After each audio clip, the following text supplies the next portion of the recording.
Let's go over to the boogie down in the Bronx, Commission. I guess a very good problem to have if you're Joe Girardi, because you got a bunch of outfielders, 4 of them, that are absolutely raking right now. You got a veteran DH in Matt Holliday. Now, one of those outfielders we talked about is Aaron Hicks. He's hitting over about 100 points better than his career average. He's hitting 329 after tonight's game.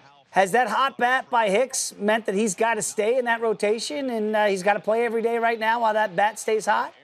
I think he's got to play at least 5 days a week. Now, playing every day, like playing 7 days and getting a day off here and there, it might overexpose him because he's never really been that true everyday player. But I think he's earned the right to prove that he can or can't be an everyday player. And they are stacked in the outfield.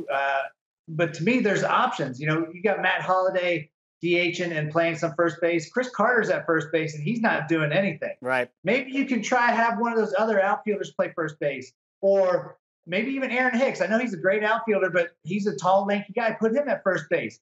Put Chris Carter back on the bench. You need bats in this lineup, especially if the pitching isn't going to be what it needs to be. You know, with Tanaka, CeCe did great yesterday, but with Tanaka, unsure of what he's going to do. You got to have the offense to get out there and score some runs. So, to me, Hicks has to stay in that lineup. Very quickly, Commish, could that be a sellable part? Maybe with excess, a surplus of outfielders, you need pitching in the boogie down, right, if they're going to go make a deep run in the postseason, because we expect them to be buyers or at least active at the trade deadline?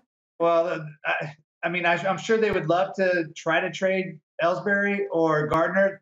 Aaron Judge isn't going anywhere. No. So the other two, good luck trying to trade them. I don't think many other teams are going to take on their contract.